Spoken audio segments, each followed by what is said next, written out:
Doctor గారు, సెక్స్లో పాల్గొన్నప్పుడు నాకు ఎంతో సేపటికి కానీ వీర్యం పడదు. ఒక్కొక్కసారి అస్సలు పడదు. చివరికి విసుగెత్తి వీర్యం పడకుండానే సెక్స్ ముగిస్తాను. ఏమిటి పరిస్థితి?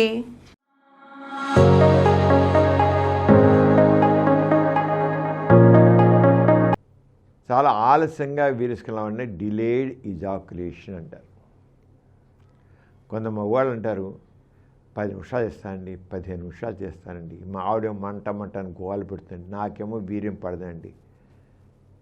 అప్పుడు వీర్యం పడితే కానీ నాకు తృప్తి అనిపిస్తుందండి. నేను కొట్టుకుపోతా, చేస్తా వీర్యం మీద పడదు. చివరికి ఎప్పుడు పడితే పడవచ్చు, లేకపోతే విసుకెత్తి నేను విరమించుకుంటానండి అని చెప్తాను. ఆలస్యంగా పడడం అసలు పడకపోవడం ఉంటుంది. Delayed ejaculation, an ejaculation. An ejaculation అంటే అసలు వీర్యం పడదు, అసలు వీర్యం పడదు. ఎందుకని? ఇది చాలా వరకు సైకలాజికల్.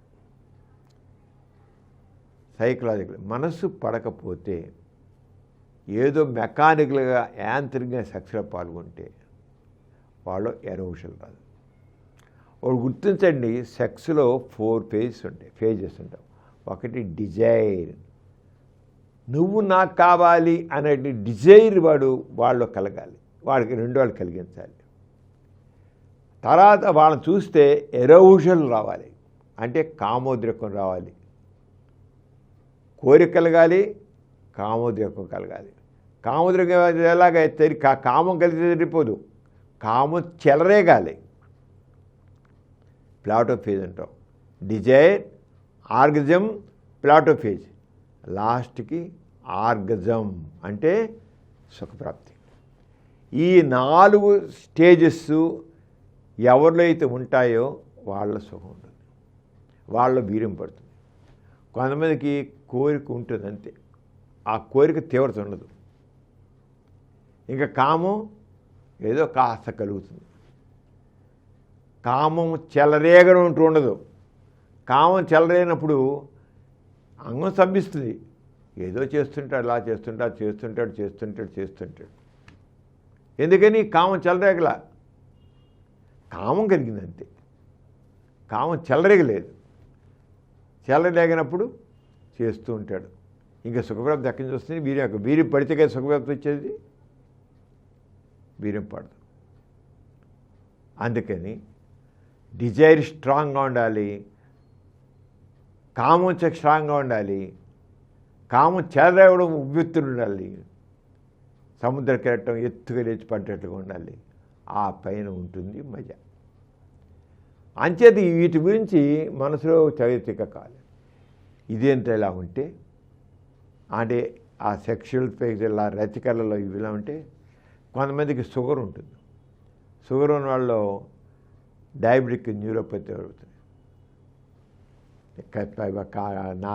నాడీ కామనాళ్ళని పెద్ద చేయడం ఉండదు, స్టిమ్యులేట్ చేయడం ఉండదు. కామనాళ్ళు చాలా డల్గా ఉంటాయి.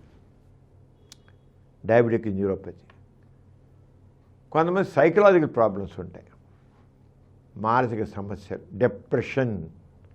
డిప్రెషన్ ఉంటే కూడా ఏ ఆనందం కలగదు, ఏముండదు. తెలిసి వీర్యం పడకుండా అయిపోతుంది. కొంతమందికి రిట్రోగ్రేడ్ ఇజాక్యులేషన్ అంటాం.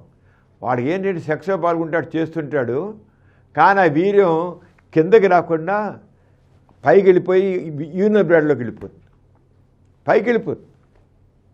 Retrograde ejaculation.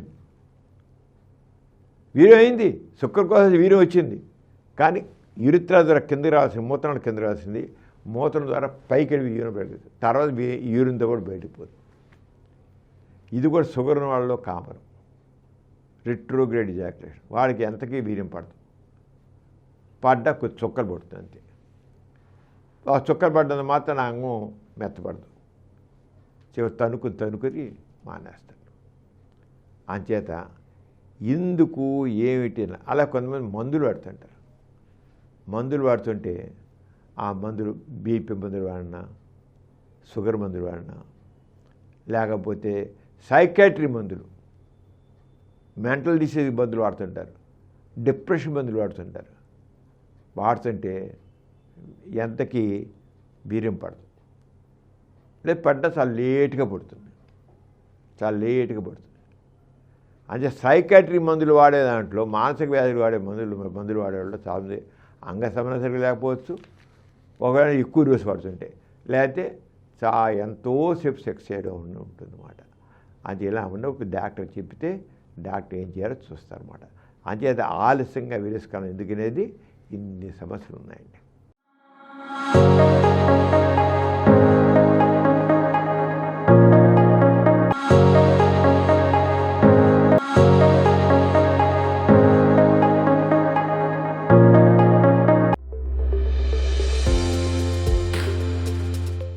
ఈ కార్యక్రమం మీకు ఎంతో నచ్చింది కదా.